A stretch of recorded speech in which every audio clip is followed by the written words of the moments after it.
Doctor గారు, ముట్టు అయిన వాళ్ళు ఊరగాయలు ముట్టుకుంటే పాడైపోతాయా? సెక్స్లో పాల్గొంటే నష్టం కలుగుతుందా? ముట్టైన వాళ్ళు మనకి ఈ బహిష్టుల గురించి చాలా మూఢనమ్మకాలు ఉన్నాయండి. ముట్టు అంటే బహిష్టు, మెన్సెస్ అన్నమాట.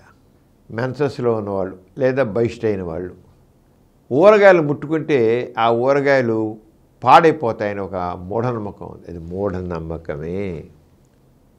ముట్టైన వాళ్ళు అంటే బహిష్టులో ఉన్నవాళ్ళు లేదా మెన్సెస్లో ఉన్నవాళ్ళు ఊరగాయలు ముట్టుకున్నా ఇంకో ముట్టుకున్నా ఏమీ పడవు.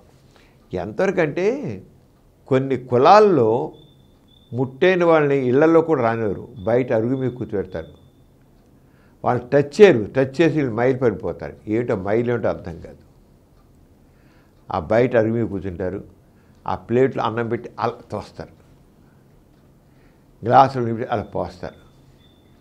ఎవరిని ముట్టుకోకూడదు, వాళ్ళు ఎవరు ముట్టుకోకూడదు. వాళ్ళు ఎవరిని ముట్టుకుంటే వాళ్ళు మైలు పడిపోతారు. చాలా ఇబ్బంది.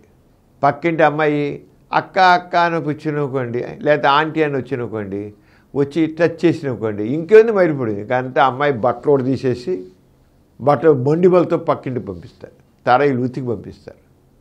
చక్కగా ముస్తాబు వచ్చిన పిల్ల ఆంటీ అని వచ్చి ముట్టైన అమ్మాయిని అయిపోయింది మాట. అది మొండిమలతో ఇంట్లోకి వెళ్ళాల్సిందే, తిరిగి వాళ్ళ పక్కింట్లోకి. అంత మూఢనమ్మకాలు. ఏమవదు. ముట్టైన వాళ్ళు ఊరగాయలు ముట్టుకున్నా అది పాడైపోవడం అంటే ఉండదు. ముట్టు అంటే ఏంటండి? మనస్సు బహిష్ట అంటే ఏంటి? అదే మురికి రక్తమా, చెడు రక్తం ఏం కాదు. మన నిరంతరం శరీరంలో ఏదైతే ప్రవహిస్తుందో ఆ రక్తమే బయటకు వస్తుంది, అంతే. అదేమి జబ్బుతో కూర్చుండి వ్యాధితో కూడింది ఇంకోటి కూడింది కాదు. ఇది మూఢనమ్మకం, అంతకని కాదు. అలాగే మెన్సెస్లో ఉన్న ఆవిడతో సెక్స్లో పాల్గొంటే ఆ స్త్రీ శక్తి వీడికి ఏదో కుష్ఠవ్యాధి వస్తుంది, లెంగో కృషించిపోతుంది, ఆ మగాడు సెక్స్ పని కాకుండా పోతాడు అనేది మూఢనమ్మకాలు ఉన్నాయి. అది మూఢనమ్మకే.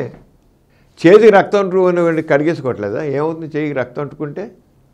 ఇప్పుడు చేయి తగ్గింది, ఎవరికో చేయి తగ్గింది, వెంటనే ముట్టుకుంటాం, కట్టుతాం, చేతికి అంటుంది కదా, కడుక్కుంటాం, అయిపోయి చేయి కుళ్ళిపోతుందా? అడిగిన కుష్ఠరోధి వస్తుందా? అలాగే వీటి సెక్స్లో పాల్గొంటే ఆ పురుషానికి రక్తం అంటే కడుక్కుంటారు, అయిపోయింది. ఏముంది? కడుక్కోకపోయినా ఏమీ అవ్వదు, తర్వాత కడుక్కుంటారు, ఏమవదు. అది మామూలు రక్తమే.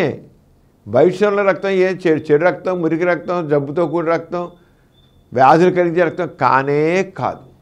ఎలా అయితే ముట్లో ఉన్నవాళ్ళు ఊరగాయలు పాడవో ఈ రకంగా ఏం అవ్వదు.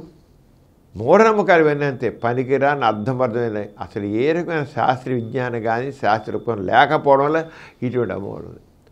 ఆయన చేత బహిష్టులో ఉన్న స్త్రీతో ఇద్దరికి ఇష్టం ఉంటే సెక్స్లో పాల్గొనవచ్చు, ఏమీ అవ్వదు. కొంతమంది స్త్రీలకి మెన్సెస్ టైంలో సెక్స్ చాలా బాగుంటుందండి, మామూలు రోజులు ఉండదు. మెన్సెస్ టైంలో మాత్రం ఫుల్గా ఉంటుందండి కోరిక. భర్త ఇష్టపడితే శుభ్రంగా సెక్స్లో పాల్గొవచ్చు, అలాగే ఆవిడ ఇష్టపడి సెక్స్లో పాల్గొవచ్చు. ఎంత ఉండకుండా మామూలు రోజులకు సెక్స్లో కోరిక ఉండదు. బయట సమయంలోనే కోరిక ఎక్కువైపోతుంది. కావాలని కుట్టుకుపోతుంది మనసు. తప్పకుండా పాల్గొవచ్చు, ఏం దూరంగా ఉండాల్సిన పనిలా. అంచేత ముట్టైన వాళ్ళతో కూరగాయలు ముట్టుకున్నా ఏమవుదు, ఊరగాయలు పెట్టినా ఏమవుదు, ఏమవుదు. ఇంట్లో ఏమి ఉండవలసిన లేదు, శుభ్రంగా అందరితో కలిసిపోతుంది. అన్ని ఉద్యోగాలు రోజుల్లో అందరూ ఆ ఉన్నలో కూడా ఉద్యోగాలు వెళ్ళిపోతారు, అందరితో కలిసి ఉంటున్నారు, కాలేజీలకు వెళ్తున్నారు, చదువుకుంటూ అన్నీ చేస్తున్నారు. కానీ ఇంకా కొందరిలో మూఢనమ్మకాలు ఉన్నాయంతే, అర్థం పడుతున్నాయి మూఢనమ్మకాలు. అది ఆచారం సాంప్రదాయం అంటారు. ఆచారాలు సాంప్రదాయాలు ఇలాంటివన్నీ అర్థం లేనివి, వాటిని వదిలిపెట్టాలి అంతే.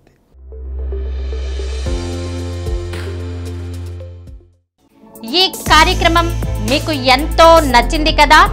ఇటువంటి మరిన్ని వీడియోల కోసం అనతి కాలంలోనే 20 కోట్ల వ్యూస్ సాధించిన డాక్టర్ సమరం మల్టీ ఛానల్ నెట్వర్క్ సమర్పించు డాక్టర్ సమరం ఛానల్ కు సబ్స్క్రైబ్ చేయండి, లైక్ చేయండి, మీ ఫ్రెండ్స్ కి షేర్ చేయండి.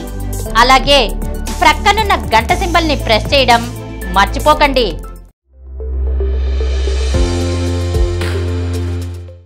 Please download Samaram multi-channel app and watch your favorite channels from your mobile. App available on Google Play Store and subscribe to the channels.